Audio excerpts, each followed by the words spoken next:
Dear friends, you are welcome to Historia. അപ്പോൾ Historia പുതിയ ക്ലാസ്സിലേക്ക് നിങ്ങൾക്ക് എല്ലാവർക്കും സ്വാഗതം. അപ്പൊ ഇന്നത്തെ ക്ലാസ് നമ്മൾ പഠിക്കാൻ പോകുന്നത് വളരെ പ്രധാനപ്പെട്ട ടോപ്പിക്കാണ്. ഒരു കറന്റ് അഫയേഴ്സ് ടോപ്പിക് കൂടിയാണെന്ന് കൂടി ഓർമ്മിക്കാം. ആരവല്ലി പ്രൊട്ടസ്റ്റിനെ കുറിച്ചാണ് നമ്മൾ പഠിക്കുന്നത്. ഈ അടുത്ത കാലത്തായി സുപ്രീം കോടതി വിധിയും അതുമായി ബന്ധപ്പെട്ടുണ്ടായ പ്രതിഷേധ സമരങ്ങളും മറ്റു കാര്യങ്ങളും നമുക്കറിയാം. അപ്പൊ ആരവല്ലി പ്രൊട്ടക്ഷൻ എന്താണ്, ഇത് ഉണ്ടാവാനുള്ള കാരണം, അതുമായി ബന്ധപ്പെട്ട പ്രശ്നങ്ങൾ എന്താണ്, ആരവല്ലി എന്ന് പറയുന്ന മൗണ്ടൻ റേഞ്ചിന്റെ ഫീച്ചേഴ്സ് എന്താണ്, സുപ്രീം കോടതി വിധി എന്താണ്, അതുമായി ബന്ധപ്പെട്ട പ്രതിഷേധങ്ങൾ എന്താണ്, പ്രതിഷേധ സമരങ്ങൾ എന്തൊക്കെയാണ്, അതിനെക്കുറിച്ച് വളരെ ഡീറ്റെയിൽ ആയിട്ട് നമ്മളിന്ന് പഠിക്കുന്നത്. അപ്പൊ നമുക്ക് പോകാം ആരവല്ലി പ്രൊട്ടസ്റ്റ് എന്ന് പറയുന്ന ടോപ്പിക്കിലേക്ക്. അതിനു മുന്നേ തന്നെ ഫസ്റ്റ് ഓഫ് ഓൾ നമുക്ക് ഈ സുപ്രീം കോടതി വിധിയും ഈ പ്രതിഷേധങ്ങളും എന്തൊക്കെല്ലാം പഠിക്കുന്നതിന് മുന്നേ തന്നെ, അല്ലെങ്കിൽ അതിനെക്കുറിച്ച് വിശകലനം ചെയ്യുന്നതിന് മുന്നേ നമുക്ക് ആരവല്ലി പർവ്വതനിരയെ കുറിച്ച് നമുക്കൊന്ന് പഠിക്കാം. ഓർത്തുക, it is most oldest mountain range in the world എന്ന് പറയാം. ലോകത്തിലെ ഏറ്റവും പഴക്കം ചെന്ന ഒരു പർവ്വതനിരയാണ് ആരവല്ലി മൗണ്ടൻ റേഞ്ച്. ഇന്ത്യയിൽ എന്നല്ല, ലോകത്തിലെ തന്നെ ഏറ്റവും പഴക്കം ചെന്ന ഒരു മൗണ്ടൻ റേഞ്ചാണ് ആരവല്ലി പർവ്വതനിരകൾ എന്ന് പറയുന്നത്. ഏകദേശം ഒരു 3.5 ബില്യൺ ഇയേഴ്സ് മുന്നേ, ഒരു 3.5 ബില്യൺ ഇയേഴ്സ് വർഷം മുന്നേ, അല്ലെങ്കിൽ എത്രയും വർഷം മുന്നേ രൂപം കൊണ്ട ഒന്നാണ് ആരവല്ലി മൗണ്ടൻ റേഞ്ചുകൾ, ആരവല്ലി കുന്നുകൾ, അല്ലെങ്കിൽ ആരവല്ലി പർവ്വതനിരകൾ എന്ന് പറയുന്നത്. പ്രീകാംബ്രിയൻ കാലഘട്ടത്തിൽ രൂപം കൊണ്ടതെന്നൊക്കെയാണ് പറയാം. എന്ന് വെച്ചാൽ ഹിമാലയ പർവ്വതനിരകൾ, നമ്മൾ ലോകത്തിലെ ഏറ്റവും ഉയരം കൂടിയ പർവ്വത മേഖലയായ ഹിമാലയൻ മൗണ്ടൻ റേഞ്ച്, ആ ഹിമാലയ പർവ്വതത്തിനേക്കാൾ പഴക്കം കൂടിയ ഒന്നാണിത് ഈ ആരവല്ലി മൗണ്ടൻ റേഞ്ച്. അപ്പൊ മറക്കണ്ട, ലോകത്തിലെ ഏറ്റവും പഴക്കം ചെന്ന ഒരു മൗണ്ടൻ റേഞ്ച് ആണ് ഏത്, ഈ ആരവല്ലി മൗണ്ടൻ റേഞ്ച്.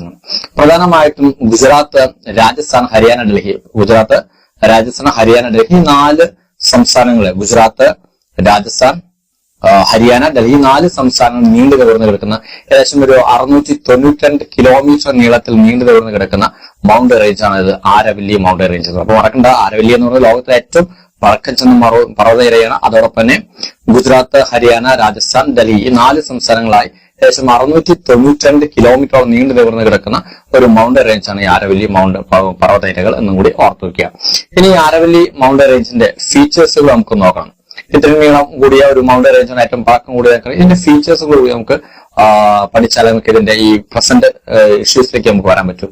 ഓർമ്മിക്കുക, സാംസ്കാരികപരമായും മറ്റ് ജോഗ്രഫിക്കലായും പൊളിറ്റിക്കലായും എല്ലാ മേഖലയും വളരെ പ്രശസ്തി ആർജിച്ച ഒരു മൗണ്ടൻ റേഞ്ചാണ് ഈ ആരവല്ലി പർവ്വതനിരകൾ. പ്രധാനമായിട്ടും ജലസ്രോതസ് ഓർത്തുക, ബനാസ് എന്ന് പറഞ്ഞ നദി, സബർമതി നദി, ലൂണി നദി, ഈ 3 പ്രധാനപ്പെട്ട നദികളും ഉത്ഭവിക്കുന്നത് ഈ ആരവല്ലി മൗണ്ടൻ റേഞ്ച്. അതായത് ബനാസ് നദി, അതോടൊപ്പം സബർമതി, ലൂണി, ഈ പ്രധാനപ്പെട്ട 3 നദികളും ഉത്ഭവിക്കുന്നത് ഈ ആരവല്ലി മൗണ്ടൻ റേഞ്ച്. അതുകൊണ്ട് തന്നെ ഗുജറാത്തിലേക്കുള്ള സബർമതി നദി, അതോടൊപ്പം ലൂണി, രാജസ്ഥാൻ ലൂണി നദി, ഇങ്ങനെയുള്ള പല ഭാഗത്തേക്കുള്ള നദി ജലസ്രോതസ്സുകൾ, ഇതെല്ലാം ഈ ആരവല്ലി മൗണ്ടൻ റേഞ്ചിൽ നിന്ന് വരുന്നതാണ്. അതോടൊപ്പം തന്നെ ബയോ റിസർവുകൾ, for example Sariska tiger reserve ഉണ്ട്, രത്തൻപൂർ ടൈഗർ റിസർവ് ഉണ്ട്, നാഷണൽ പാർക്ക് ഉണ്ട്, സുൽത്താൻപൂർ നാഷണൽ പാർക്ക്, ഇങ്ങനെയുള്ള നാഷണൽ പാർക്കുകളെല്ലാം പ്രധാനമായും ഈ ആരവല്ലി മൗണ്ടൻ റേഞ്ചുമായി ബന്ധപ്പെട്ടാണ്.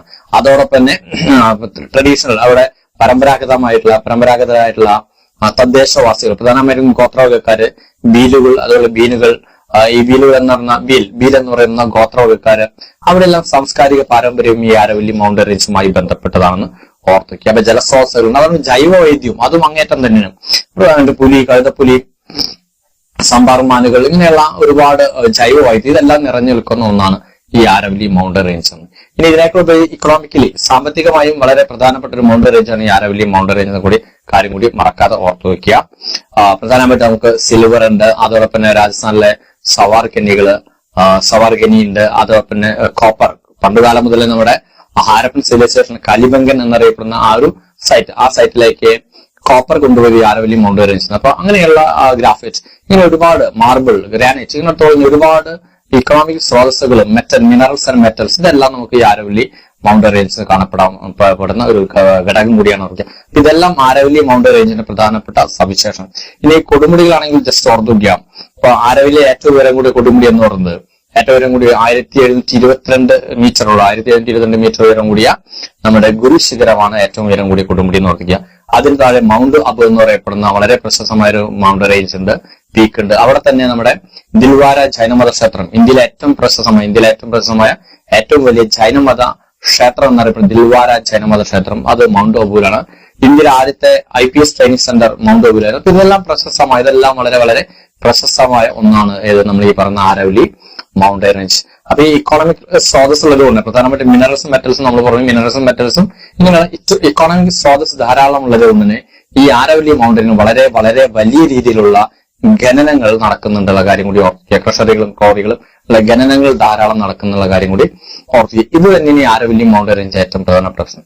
ഇനി ജോഗ്രഫിക്കലി ഈ മൗണ്ടൻ റേഞ്ചിന് അതിനേക്കാൾ പ്രശസ്തമായ മറ്റു ചില ഫീച്ചേഴ്സുകളുണ്ട്. ഒന്ന് പ്രധാനമായിട്ടും ഈ താർ മരുഭൂമിയിൽ നിന്നുള്ള ആ ഒരു പൊടിക്കാറ്റ് നമ്മുടെ കിഴക്കൻ സംസ്ഥാനങ്ങൾക്ക്, പ്രധാനമായിട്ടും ഡൽഹി അതോടൊപ്പം കിഴക്കൻ ഭാഗത്ത്, ഇന്ത്യയുടെ കിഴക്കൻ ഭാഗത്തേക്കുള്ള പൊടിക്കാറ്റുകൾ, ഡസ്റ്റ് സ്റ്റോം എന്നൊക്കെ പറയുന്ന ആ പൊടിക്കാറ്റ്, അതിനെ തടഞ്ഞു നിർത്തുന്ന ഈ ആരവല്ലി മൗണ്ടൻ റേഞ്ചാണ്. അതോടൊപ്പം തന്നെ ഈ പ്രദേശങ്ങളിലേക്കുള്ള മഴ ലഭിക്കാനുള്ള ഈ സൗത്ത് വെസ്റ്റേൺ മൺസൂണുള്ള ആ കാലാവസ്ഥയെ തടഞ്ഞു നിർത്തി അവിടെ മഴ പെയ്ക്കാനുള്ള ഒരു പ്രധാനപ്പെട്ട ഫീച്ചറും ഈ ആരവല്ലി മൗണ്ടൻ റേഞ്ചിന്റെ റിസൾട്ടുകളാണ്. അപ്പൊ ഇങ്ങനെയുള്ള ചില ജോഗ്രഫിക്കൽ ഫീച്ചേഴ്സ് നമുക്ക് എഴുതുന്നുണ്ട് ഈ ആരവല്ലി മൗണ്ടൻ റേഞ്ചിനുണ്ട് എന്ന് കൂടി ഓർത്തിക്കാം. അപ്പൊ ഈ ഒരു സന്ദർഭത്തിലാണ് ഇവിടെ ഈ ഖനനം നടക്കുകയും ഒരുപാട് ഖനനങ്ങൾ ഈ ഇക്കോണമിക് സോഴ്സിന് വേണ്ടി ഒരുപാട് മിനറൽസ് ആൻഡ് മെറ്റൽസ് ഇതിനു വേണ്ടിയുള്ള ഒരുപാട് ഖനനങ്ങൾ നടക്കുകയും അത് അനിയന്ത്രിതമായിട്ടും അതോടൊപ്പം തന്നെ ഒരു അൺസയന്റിഫിക് ആയിട്ടുള്ള രീതിയിലുള്ള ഖനനം നടന്ന ഈ ആരവല്ലി മൗണ്ടൻ റേഞ്ച് ആകെ തകർന്നു പോകുന്ന ഒരു അവസ്ഥയിലേക്കാണ്. ഏകദേശം ഇപ്പൊ പറഞ്ഞ ഒരു 31 ഒരു 31.8 എന്ന് വെച്ചാൽ 32% തന്നെ കൂട്ടുക, അല്ലെങ്കിൽ 31% തന്നെ ആരവല്ലിയുടെ 31% ഏരിയ തന്നെ പരിപൂർണമായും അപകടത്തിലാണ് എന്നാണ്. ഫോർ എക്സാമ്പിൾ ഇപ്പൊ നമ്മുടെ നാട്ടില് വെസ്റ്റേൺ ഘട്ടിനൊക്കെ സംഭവിച്ചുകൊണ്ടിരിക്കുന്ന സംഭവങ്ങൾ എന്താണ്, അല്ലെങ്കിൽ നമ്മുടെ കേരളത്തിലെ മൗണ്ടൻ റേഞ്ചിൽ ഉണ്ടാകുന്ന ലാൻഡ് സ്ലൈഡുകളും മറ്റു കാര്യങ്ങളൊക്കെ എങ്ങനെ ഉണ്ടാകുന്നു, അതുപോലെ തന്നെ വെസ്റ്റേൺ ഘട്ടിനെ കുറിച്ച് പഠിക്കുന്ന കസ്തൂരിരംഗൻ കമ്മീഷൻ പറഞ്ഞതാണ്, മാധവ് ഗാഡ്ഗിൽ കമ്മീഷൻ പറഞ്ഞതാണ്. ഇതേപോലെ തന്നെ ഈ ആരവല്ലിയിലും ഏകദേശം ഒരു 31% ഇപ്പോഴും അപകടാവസ്ഥയിലാണെന്നുള്ള ഒരു കാര്യം കൂടി എടുക്കുക. അപ്പൊ ഇതൊക്കെയാണ് പൊതുവെ ആരവല്ലി എന്ന് പറഞ്ഞ ഈ മൗണ്ടൻ റേഞ്ചിന്റെ സവിശേഷത. പൊളിറ്റിക്കലി മറ്റ് സവിശേഷങ്ങൾ പ്രധാനപ്പെട്ട ചില രാജവംശങ്ങൾ ഉണ്ടായിരുന്ന ഒരു ഏരിയയാണ്. അതുകൊണ്ട് ഹാൽഡിഗട്ട് ചുരമുണ്ട്, അക്ബറും റാണസംഘം നടന്ന യുദ്ധങ്ങൾ, അപ്പൊ ഇങ്ങനെയുള്ള ചില പ്രതിഷേധങ്ങളും പ്രതിരോധങ്ങളൊക്കെ നടന്ന പൊളിറ്റിക്കൽ ഫീച്ചേഴ്സും ഏതുണ്ട് നമ്മുടെ ഈ ആരവല്ലി മൗണ്ടൻ റേഞ്ച് ഉണ്ട് എന്നുകൂടി ഓർപ്പിക്കാം. അപ്പൊ ഇങ്ങനെയുള്ള ഈ ഒരു ഈ 31% തകർന്നുകൊണ്ടിരിക്കുന്ന അപകടാവസ്ഥയിലായിരിക്കുന്ന ഈ സന്ദർഭത്താണ് സുപ്രീം കോടതിയിൽ പ്രധാനപ്പെട്ട ഒരു വിധി വരുന്നത്. നമുക്ക് നോക്കാം എന്താണെന്ന് ചോദിച്ചാൽ, ഈ ആരവല്ലിയിലെ അനിയന്ത്രിതമായിട്ടുള്ള ഖനനം നിർത്തലാക്കാനും അല്ലെങ്കിൽ തടയിടാനും അത് സുസ്ഥിരമായിട്ടുള്ള ഒരു ഖനനം നടക്കാൻ വേണ്ടി സുപ്രീം കോടതി നമ്മുടെ കേന്ദ്ര പരിസ്ഥിതി മന്ത്രാലയത്തിന് ഒരു ഡയറക്ഷൻ കൊടുക്കണം. ഇതിനു വേണ്ടുന്ന ഒരു മാസ്റ്റർ പ്ലാൻ തയ്യാറാക്കണമെന്നുള്ള ഒരു ഡയറക്ഷൻ സുപ്രീം കോടതി പരിസ്ഥിതി മന്ത്രാലയത്തിന് കൊടുക്കണം ചെയ്യണം. അതോടൊപ്പം തന്നെ സുപ്രീം കോടതി ഈ ഇങ്ങനെ ഒരു മാസ്റ്റർ പ്ലാൻ തയ്യാറാക്കണമെന്ന് സുപ്രീം കോടതി പരിസ്ഥിതി മന്ത്രാലയത്തിന് ആവശ്യപ്പെടുന്നതോടൊപ്പം തന്നെ മറ്റൊരു സംഭവം കൂടി നടക്കുന്നുണ്ട്. ഇതേവരെ സുപ്രീം കോടതി പുതിയ വിധി വരുന്നത് മാസ്റ്റർ പ്ലാൻ തയ്യാറാക്കുന്നവരെ അവിടെ നടക്കുന്ന ഖനന പ്രവർത്തനങ്ങൾക്ക് അല്ലെങ്കിൽ ഖനന പാട്ടങ്ങൾക്ക് മൊറട്ടോറിയം പ്രഖ്യാപിക്കുക കൂടി ചെയ്യണം സുപ്രീം കോടതി. ഖനന പാട്ടങ്ങൾക്ക് അവിടെ മൊറട്ടോറിയം പ്രഖ്യാപിക്കുകയാണ് ചെയ്യുന്നത്. ഈ രണ്ട് കാര്യങ്ങൾ ചെയ്ത് സുപ്രീം കോടതി ഈ ഒരു സംഭവം ഇങ്ങനെ ഒരു മാസ്റ്റർ പ്ലാൻ തയ്യാറാക്കണമെന്ന് പരിസ്ഥിതി മന്ത്രാലയത്തോട് പറയുകയും ഡയറക്ഷൻ കൊടുക്കുകയും അതോടൊപ്പം തന്നെ ഈ ഖനന പാട്ടങ്ങൾക്ക് മൊറട്ടോറിയം പ്രഖ്യാപിക്കുകയും ചെയ്യും. ഇതിനോടൊപ്പം തന്നെ സുപ്രീം കോടതി ചെയ്യുന്നത് ഈ ആരവല്ലി മൗണ്ടൻ റേഞ്ചിനെ കുറിച്ച് ചില നിർവചനം, കേന്ദ്ര ഗവൺമെന്റ് നൽകുന്ന ചില നിർവചനങ്ങൾ സുപ്രീം കോടതി അംഗീകരിക്കുകയും ചെയ്യുകയാണ് ചെയ്യുന്നത്. ആരവല്ലി മൗണ്ടൻ റേഞ്ച്, ആരവല്ലി പർവ്വത നിരകളെ കുറിച്ച് നമ്മുടെ കേന്ദ്ര ഗവൺമെന്റ് നൽകുന്ന ചില നിർവചനങ്ങൾ, ഡെഫിനേഷൻസ്, ആ ഡെഫിനേഷൻ സുപ്രീം കോടതി അംഗീകരിക്കുകയും ചെയ്യണം. ആ അംഗീകരിക്കുന്നതോടുകൂടി അതിനൊരു സ്റ്റേ വരികയാണ് ചെയ്യുന്നത്. പക്ഷേ ഈ ഒരു കേന്ദ്ര ഗവൺമെന്റിന്റെ ഈ ഒരു നിർവചനം, ആരവല്ലിയുമായി ബന്ധപ്പെട്ട നിർവചനം, അത് സുപ്രീം കോടതി അംഗീകരിച്ചതോടുകൂടിയാണ് നമ്മുടെ പരിസ്ഥിതി പ്രവർത്തകരും മറ്റു ബുദ്ധിയുള്ള കുറച്ച് വിദ്യാഭ്യാസപരനായിട്ടുള്ള കുറച്ച് ആളുകളും ഈ ആരവല്ലിയുടെ അപകടാവസ്ഥയെ കുറിച്ച് മനസ്സിലാക്കുന്നത്. കാരണം ഈ പുതിയ നിർവചന പ്രകാരം 100 മീറ്ററോ അതിനേക്കാൾ ഉയരം കൂടിയ ഭാഗം മാത്രമായിട്ടാണ് ആരവല്ലി മൗണ്ടൻ റേഞ്ച് നമ്മൾ കണക്കാക്കുന്നത്. കേന്ദ്ര ഗവൺമെന്റ് പുതിയ നിർവചന പ്രകാരം സുപ്രീം കോടതി അംഗീകരിച്ച ഈ നിർവചന പ്രകാരം 100 മീറ്ററോ അതിനേക്കാൾ ഉയരം കൂടിയ ഭാഗമാണ് എന്തായിട്ട് കണക്കാക്കുന്നത്, ആരവല്ലിയുടെ ഭാഗമായിട്ട് കണക്കാക്കുന്നത്. അതോടൊപ്പം തന്നെ 500 മീറ്ററിനുള്ളിൽ കാണപ്പെടുന്ന 2 മൗണ്ടൻ റേഞ്ചുകൾ ചേർത്ത് ആരവല്ലിയായിട്ട് കണക്കാക്കാമെന്നും 500 മീറ്ററിനുള്ളിൽ അടുത്തടുത്ത് കാണപ്പെടുന്ന 2 മൗണ്ടൻ റേഞ്ചുകളെയും എന്തായിട്ട് കണക്കാക്കാം, ആരവല്ലിയായിട്ട് കണക്കാം. 100 മീറ്റർ ഉയരം, 100 മീറ്ററിന് തറനിരപ്പിൽ നിന്ന് 100 മീറ്ററും അതിനേക്കാൾ ഉയരം കൂടിയ ഭാഗം മാത്രമാണ് ആരവല്ലി മൗണ്ടൻ റേഞ്ച് ആയിട്ട് കണക്കാക്കപ്പെടുന്നത്. ഇതാണ് കേന്ദ്ര ഗവൺമെന്റ് നിർദ്ദേശം, അവരുടെ ഡെഫിനേഷൻ. ഇതാണ് സുപ്രീം കോടതി അംഗീകരിക്കുകയും ചെയ്തത്. ഇതോടുകൂടി നമ്മൾ ഈ പറഞ്ഞ പരിസ്ഥിതി പ്രവർത്തകരും വിദ്യാസമ്പന്നരായിട്ടുള്ള ആളുകൾ ഇതിനെക്കുറിച്ച് ചിന്തിക്കാനും ഈ ആരവല്ലിയുടെ അപകടാവസ്ഥ മനസ്സിലാക്കാനും തുടങ്ങി. കാരണം ഇതിനു മുന്നേ കേന്ദ്ര ഗവൺമെന്റ് ഈ പുതിയ ഡെഫിനേഷൻ മുന്നേ 30 മീറ്ററിനേക്കാൾ ഉയരം കൂടിയ ഭാഗം, 30 മീറ്ററും അതിനേക്കാൾ ഉയരം കൂടിയ ഭാഗമെല്ലാം എന്തായിട്ട് കണക്കാക്കിയിരുന്നു? ആരവല്ലി കുന്നുകളാക്കി അല്ലെങ്കിൽ ആരവല്ലി മൗണ്ടൻ റേഞ്ചുകളായിട്ട് കണക്കാക്കിയിരുന്നു. അപ്പൊ അതിനോടൊപ്പം തന്നെ ഈ 100 മീറ്റർ ആക്കിയപ്പോ എന്താണെന്ന് വെച്ചാൽ ഈ ആരവല്ലിയുടെ 91% എന്ന് പറയുന്നത് 91% ഏരിയ എന്തായിട്ട് മാറും? ഈ ഡെഫിനിഷന് താഴെ വരും. ഈ 91% 100 മീറ്റർ താഴെയുള്ള ഭാഗമായിട്ട് വരും. എന്ന് വെച്ചാൽ ഇത്രയും പ്രദേശം പറഞ്ഞു മനസ്സിലായാലും 91% ഈ 100 മീറ്റർ താഴെയുള്ള ഭാഗങ്ങളായിട്ടാണ് കണക്കുന്നത്. ആരവല്ലിയുടെ 91% ആരവല്ലിയുടെ 91% ഈ പറഞ്ഞ നമ്മൾ 100 മീറ്റർ താഴെയുള്ള ഭാഗങ്ങൾ എന്ന് വെച്ചാൽ ഈ ഗവൺമെന്റ് നിർവചനത്തിൽ പെടാത്ത ഭാഗങ്ങളായിട്ട് വരും. എന്ന് വെച്ചാൽ ഇവിടെയെല്ലാം വളരെ എളുപ്പത്തിൽ അനിയന്ത്രിതമായിട്ടുള്ള ഖനനങ്ങൾക്കുള്ള വാതിൽ തുറന്നു കൊടുക്കുന്ന ഒരവസ്ഥ വരും. ഇങ്ങനെ വന്നപ്പോഴാണ് പരിസ്ഥിതി പ്രവർത്തനം മറ്റു ടീമുകൾ ഇതിനെതിരെ ശക്തമായ പ്രതിഷേധങ്ങൾ ഉണ്ടാകുന്നത്. എന്ന് വെച്ചാൽ ഈ ഏരിയയിലെ ശക്തമായ വളരെ വലിയ രീതിയിലുള്ള ഖനനങ്ങൾ നടക്കുകയും അത് ആരവല്ലിയുടെ അപകടാവസ്ഥയ്ക്ക് കൂടുതൽ ഓക്കനാക്കുകയും ഉണ്ടാക്കുകയും ചെയ്യുന്നു പറഞ്ഞു. അങ്ങനെ വന്നപ്പോഴാണ് പല പല സംഘടനകൾ വരുന്നു. പ്രധാനമായിട്ടും ഈ 2025 ഈ വിധി വന്നപ്പോൾ തന്നെ പ്രധാനമായും സേവ് ആരവല്ലി എന്നൊരു സംഘടന, ഒരു സോഷ്യൽ മീഡിയയിലൂടെ ഉണ്ടായ ഒരു സംഘടനയാണ് സേവ് ആരവല്ലി എന്നൊരു സംഘടന.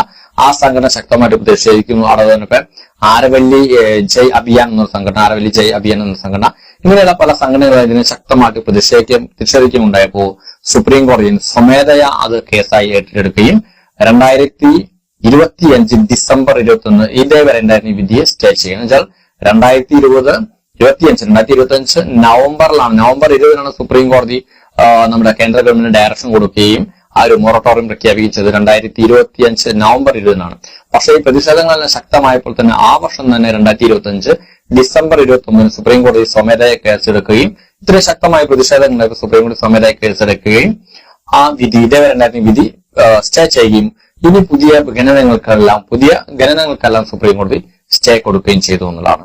ഇതോടുകൂടി സുപ്രീം കോടതി സ്റ്റേ കൊടുക്കുകയും സുപ്രീം കോടതി അതോടൊപ്പം തന്നെ മറ്റൊരു വിധി കൂടി പ്രഖ്യാപിക്കാൻ, ഇതിനെക്കുറിച്ച് പഠിക്കാൻ, ഈ ആരവല്ലിയെ കുറിച്ച് പഠിക്കാൻ ഒരു വിദഗ്ധ സമിതിയെ ഉണ്ടാക്കുകയും ആ വിദഗ്ധ സമിതി റിപ്പോർട്ട് നൽകുകയും അതിനുശേഷം മാത്രമേ മറ്റ് ഖനന നടപടികളും മറ്റു കാര്യങ്ങളും നടത്താൻ പാടൂ എന്നുള്ള ഒരു നിർദ്ദേശം കൂടി സുപ്രീം കോടതി ഉണ്ടായിരുന്നു. അതോടുകൂടിയാണ് നമ്മുടെ ഈ സമര ആരവല്ലി പ്രൊട്ടക്ഷൻ സംഭവം താൽക്കാലികമായിട്ട് അവസാനിക്കും. ഇനി അതിനുശേഷം ഇതാ ഇപ്പോ ഇന്നലെ എന്ന് പറയുന്ന ഇന്നലെ ഡേറ്റില് 4 ഈ പറഞ്ഞ ജൂൺ 4 ഇതാ പുതിയ സുപ്രീം കോടതി പുതിയൊരു കമ്മിറ്റി പ്രഖ്യാപിച്ചിട്ടുണ്ട്. നമ്മുടെ ഇന്ത്യൻ ഫോറസ്റ്റ് സർവീസിലെ വളരെ സീനിയർ ആയിട്ടുള്ള ഒരു ഉദ്യോഗസ്ഥ കാഞ്ചൻ ദേവി എന്ന ഉദ്യോഗസ്ഥ നേതൃത്വത്തിൽ ഒരു പുതിയ വിദഗ്ധ കമ്മിറ്റിയെ നിർദ്ദേശിച്ചിട്ടുണ്ട്. ആ കമ്മിറ്റി ഓഗസ്റ്റ് 31 മുന്നേ, ഈ വരുന്ന ഓഗസ്റ്റ് 30 മുന്നേ തന്നെ പഠിച്ച് ഇതിനെക്കുറിച്ച് ആരവല്ലിയെ കുറിച്ച് പഠിച്ച് അതിന്റെ നിർവചനത്തെ കുറിച്ചും മറ്റെല്ലാ ഫീച്ചേഴ്സിനെ കുറിച്ച് പഠിച്ച് റിപ്പോർട്ട് കൊടുക്കണമെന്ന് സുപ്രീം കോടതി നിയോഗിക്കുകയാണ്. അങ്ങനെ ഒരു പുതിയ കമ്മിറ്റി നിയമിച്ചു. ആ കമ്മിറ്റിയുടെ അധ്യക്ഷയാണ് ഇന്ത്യൻ ഫോറസ്റ്റ് സർവീസിലെ കാഞ്ചൻ ദേവി എന്ന് പറയുന്ന ഈ ഉദ്യോഗസ്ഥയുടെ നേതൃത്വത്തിൽ ഒരു കമ്മിറ്റി രൂപീകരിക്കും. ആ കമ്മിറ്റിയുടെ ഓഗസ്റ്റ് 31 മുന്നേ പഠിച്ച റിപ്പോർട്ട് നൽകാനും നിർദ്ദേശിക്കുകയാണ് സുപ്രീം കോടതി ചെയ്തിട്ടുള്ളത്. അപ്പൊ ഇനി നമ്മൾ ഈ സുപ്രീം കോടതിയുടെ ഈ പുതിയ കമ്മിറ്റി, സുപ്രീം കോടതി നിയോഗിച്ച ഈ ഒരു കമ്മിറ്റിയുടെ നിർദ്ദേശം കിട്ടിയ ശേഷമായിരിക്കും ഈ ആരവല്ലിയുടെ പുതിയ നിർവചനങ്ങളും ആരവല്ലിയുടെ സംരക്ഷണവും പുതിയ രീതിയിലേക്ക് വരുന്നതും കൂടി ഓർത്തു വെക്കുക. അപ്പൊ ഇതാണ് ഇതേവരെയുള്ള ആരവല്ലി പ്രൊട്ടസ്റ്റ് എന്ന ആ ഒരു സംഭവ വികാസം. സോ അടുത്ത ക്ലാസ്സിൽ വീണ്ടും കണ്ടുപിട്ടാം നല്ല ടോപ്പിക്കുമായി.